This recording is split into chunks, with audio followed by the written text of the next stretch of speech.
What's good, YouTube? This is KB LaFleur. You can call me KB. Welcome back to another video, man. We got GloRilla. I believe that's her name, man. But before we get into this, man, do me a huge favor. Leave me a like, a comment, and subscribe. So, man, we're not about to spend too much time on this, man, but this chick, we got GloRilla here, right? You know, she's an up-and-coming artist. I believe she's based either out of Atlanta or Memphis. I'm not sure, but she's the one who has this little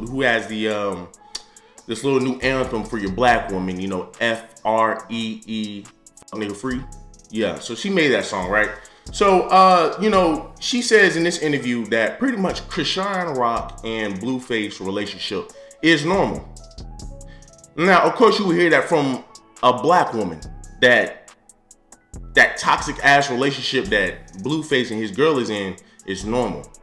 It's only normal in the black community. It's only normal with black women. This guy, he pretty much brings up the GloRilla, like, yo, man, this dude, she done broke into this man's house, snatched his car, wrote blood on it, I love you, and drove it somewhere. But somehow this girl said, you know, that's just normal. But first she said he made it up. Then when he brought up everything, then it's okay, well, you know, that's normal. That's not normal. That's not normal. That's only normal for a toxic relationship. And if that's what you want to be a part of, then fine. Go ahead, be a part of a toxic relationship.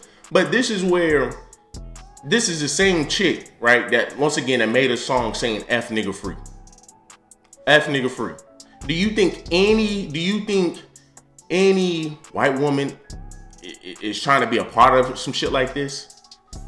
Do you think any white woman would sit up here and say, well, yeah, that's normal. We do that a lot in our community? Do you hear any Indian woman saying some shit like that? Do you hear any Asian women saying some shit like that? No other race of women are saying shit like that but black women. But yet, once again, once men start saying something about this, once black men start saying something about this, then it's, oh, well, you know, you don't know me. Oh, you just talking ish. Oh, this, oh, that. You know, you just trying to down us and da. Nobody's trying to down nobody. You are literally admitting that you enjoy toxic relationships, but then you go write a song about being F nigga free. Like, so it just doesn't make no sense, right? So, and you know, some people can sit up here and say, well, you know, hey, you got rappers who talk about having sex with a bunch of women. Once again, our value are two different. You have men who making tons and tons and tons and tons and tons and tons and tons of money rapping about hoes. The same hoes they just smash and that's it. You don't see them cuffing them. You don't see. That's the one thing about. That's the difference between men rappers and female rappers, right? Men rappers, they talk about hoes, they go smash them, but they cuffing somebody, man, that is totally the opposite. We just rap about it. They just rap about it. Gucci, he rapped about smashing so many girls left and right. I mean, his one song, Street Nigga. I don't love I ain't talking to your baby. Let's look right now. Look at him. He's married to Keisha Kayor, got a son. I believe they're trying to have another one. You know what I'm saying? He done changed his life, and he was dating Keisha Kayor for years. For years. Look at Dirk. Look at his woman, India. He liked her because she had a very low body count, which means she wasn't out here just throwing that thing around. You look at Ice-T, you look at a lot of these rappers today, bro, that's dating and that's married. They ain't dating hoes. They ain't marrying hoes. But when you look at chicks like this, you look at some of these chicks that are like rappers and stuff, Megan Thee Stallion, Tory Lanez, man, dude. Come on, man. Come on, man. Tory Lanez, bro. Come on, man. So you gonna sit up here and accuse this man of shooting you in the foot.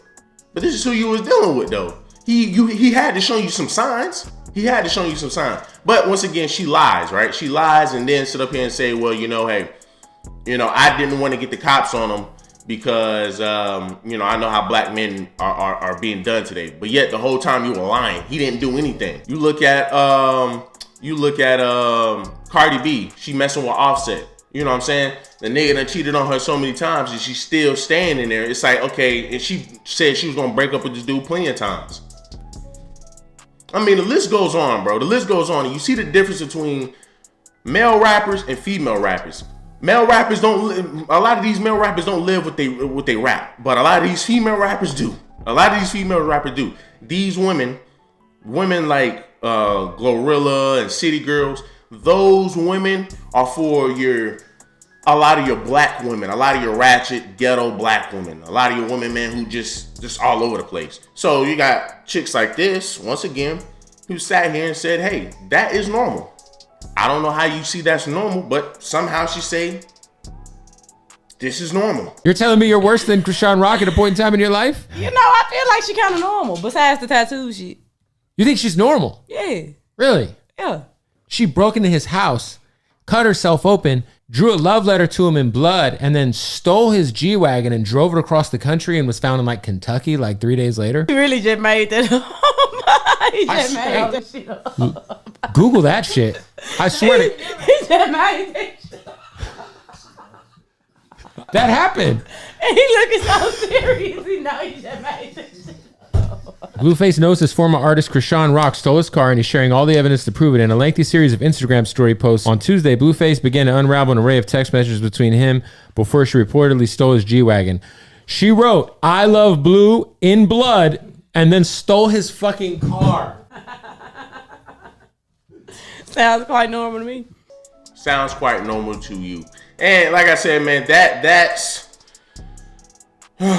it's just ridiculous, man. It's just ridiculous, bro. She probably trying to get a verse from Blueface, which, I mean, be honest with you, she rap better than Blueface, so I wouldn't even be wanting a verse from the nigga. But this is what I'm saying, man. You got like you got Krishan Rock, man. Look, she had such a good life to me, and from what I saw, she had such a good life before this nigga, man. And then she decides to start messing with this nigga. She went on the show. She tried to fight to get this man. Now she done got a tooth knocked out because of this nigga. You know, it's just all over the place. It's just all over the place. Why would you want to be a part of that? That's my question. Why would you want to be a part of that? So both of them got issues. But for sis, man, this is not... This might be normal for black women in the hood, or for a lot of your sisters, for a lot of your city girls. Once again, anytime you hear city girls, anytime you hear hot girl summer, 9 times out of 10 they're talking. 9 times out of 10 is black women that's saying that. 9 times out of 10 is black women that's saying that. 9 times out of 10 is black women that agree with what Krishan and Blueface got going on. I ain't gonna say a lot. I ain't gonna say 90%, but you got a good some of your black women that will agree with this type of effortry, dude. It makes no sense, man. But y'all do me a huge favor, man. Leave a like, comment, subscribe.